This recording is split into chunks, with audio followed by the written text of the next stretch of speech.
Mas o que eu quero saber de você, Saulo, quero ouvir sua opinião, é o seguinte: teremos um contraponto nessa investida, e aí, quando eu falo investida, não tem como não colocar Donald Trump, né? Porque assim, parece que ele minou tudo que a gente conhecia dos Estados Unidos, que era tido como democracia, que era a mãe da democracia, onde o sistema judiciário funcionava perfeitamente, e de repente isso foi jogado tudo no lixo e parece que só vem ele, e aí já com a visão, já, na minha opinião, de ditador.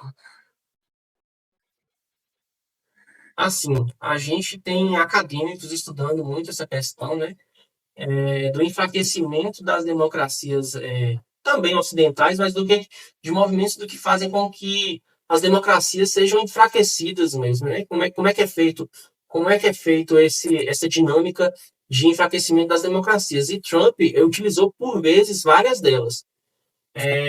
Primeiro, ao se colocar como meio que essa espécie de salvador da pátria, ele é muito carismático e populista, a gente não pode negar que ele tem o carisma dele para falar com as suas bases, para tentar convencer e movimentar suas bases. Aquela invasão do Capitólio, a exemplo do 8 de janeiro aqui no Brasil, e aquela lá foi a primeira que aconteceu, né? Ela há questionamentos gigantescos com relação à força da democracia. Eu acho assim, quem vê os Estados Unidos como democracia super forte para ser exemplo no mundo, eu acho que é meio que não compreende os fatos geopolíticos, porque historicamente, isso não é só de Trump, os Estados Unidos historicamente já tem certos problemáticas com relação ao seu funcionamento político. Mas Trump, na verdade, ele escancarou recentemente a forma ou acelerou também, né, essa questão do enfraquecimento da democracia norte-americana. Agora, sim, de novo, os Estados Unidos eles se vendem é, mundialmente, né? Por meio de, inclusive, ele quiserem que eu substituir por meio desse soft power, por meio dessa propaganda massiva nos filmes, na mídia, no controle dos discursos, sejam discursos econômicos, sejam sociais, sejam políticos, sejam históricos. Ele meio que controla o discurso sobre muita coisa no mundo, né? Então, diante disso, muita gente, na verdade, eu não falo a gente, mas muita gente toma como padrão de verdade o que eles dizem e o que eles fazem. Quando, na verdade, muitas das coisas que eles dizem e fazem são contraditórias e muitas das coisas que eles fazem são também agressões mesmo, né? Como a gente coloca aí, né? Uma democracia que se lança como meio que, não vou nomear dessa forma, mas é meio que se comporta como governos autocráticos e imperialistas, né? Que tentam, por exemplo, qual a justificativa que os Estados Unidos têm para levar a democracia, estabelecer por meio da força a democracia sobre um Estado soberano. Então, esse é um questionamento que a gente tem que fazer diante do direito internacional. Então, é uma questão bastante complexa. Trazendo um pouco a discussão aqui para a América Latina, assim, do porquê esse interesse que não é de hoje dos Estados Unidos para a América Latina, porque é estratégico essa influência. E a gente viu isso acho que principalmente na última década, a influência chinesa é muito marcante aqui na região. E aí os Estados Unidos agora está tentando retomar isso. E por quê? Qual é o que tem aqui na América Latina que acende assim essa chama americana de querer sempre estar dominando aqui? Galeano, eu gosto de sempre citar, fazer citações. Galeano falava assim: América Latina, Eduardo Galeano, né, pensador nas vezes abertas da América Latina, ele fala: a América Latina é o local do mundo onde a história se escreve com força e com injustiça. É, a gente sabe que a gente poderia elencar aqui razões históricas, né, com relação a, por exemplo, a chamada doutrina Monroe, né, que é uma doutrina histórica até antiga, da, da não, assim, originalmente como uma defesa, né, para falar as Américas não serão mais submissas a colonialismos europeus. Só que, basicamente, o que ela implicou historicamente foi: não será colonizada pelos europeus, mas será colonizada pelos Estados Unidos. Então, basicamente, é como se fosse a América para os estadunidenses. Eu não vou falar América para os americanos, porque daria uma ambiguidade interessante aí, mas é América para os americanos, americanos significando estadunidenses, né?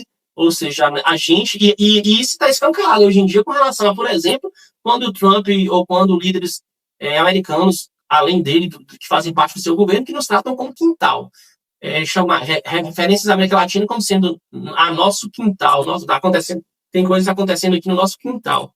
Então, assim, os interesses deles são diversos, né? A gente tem interesses de ordem geopolítica, né? Pela proximidade com os americanos, a gente poderia elencar aqui razões assim como a Rússia também teme, né? A proximidade da OTAN no seu território, né?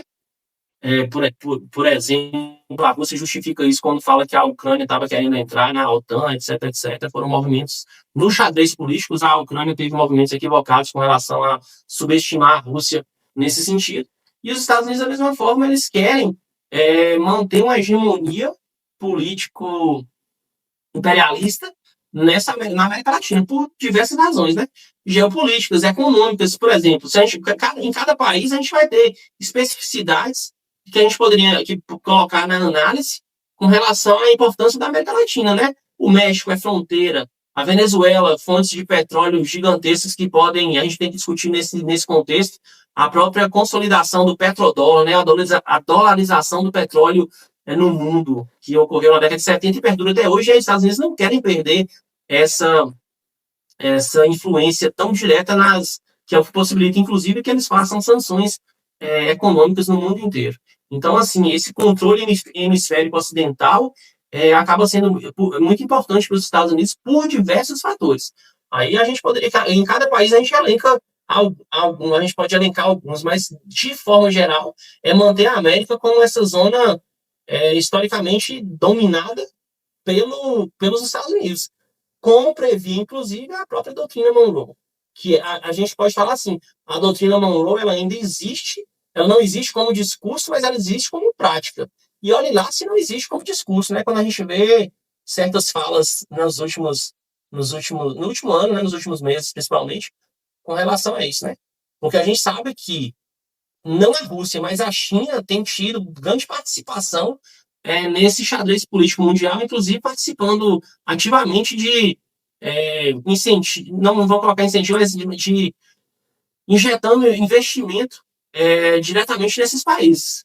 Se a gente for falar, por exemplo, com relação histórica, razões históricas, a própria criação do Panamá, né? Que tem o canal do Panamá, o famoso canal do Panamá. O Panamá surge porque os Estados Unidos meio que influenciam. O que era o Panamá? O Panamá era basicamente um território da Colômbia. Eles patrocinaram essa divisão para que eles construíssem. Assim, é uma questão complexa, mas eles patrocinaram essa divisão, esse surgimento desse Estado, para que eles construíssem lá. Quando os franceses falham nessa construção, eles tentam construir lá o canal eles conseguem construir o canal do Panamá, fica sob a administração americana, acho que desde 1900, eu posso errar aqui as datas, mas desde 1915, 16, por aí, até 1999, ele é administrado pelos Estados Unidos, se eu não estiver enganando nas datas aqui, e aí o Panamá só alcança a soberania desse canal a partir de 1999. Mas Trump já tem falado que o canal do Panamá é americano e eles não abrem mão mais de ter o controle. Por quê? Porque a China estava aumentando. O canal do Panamá é extremamente importante nessa rota entre navios dos países, né, no movimento comercial desses navios no mundo.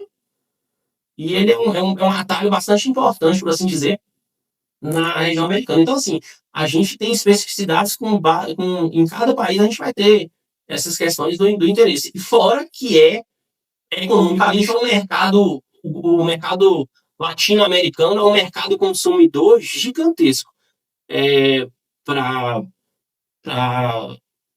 parcerias comerciais.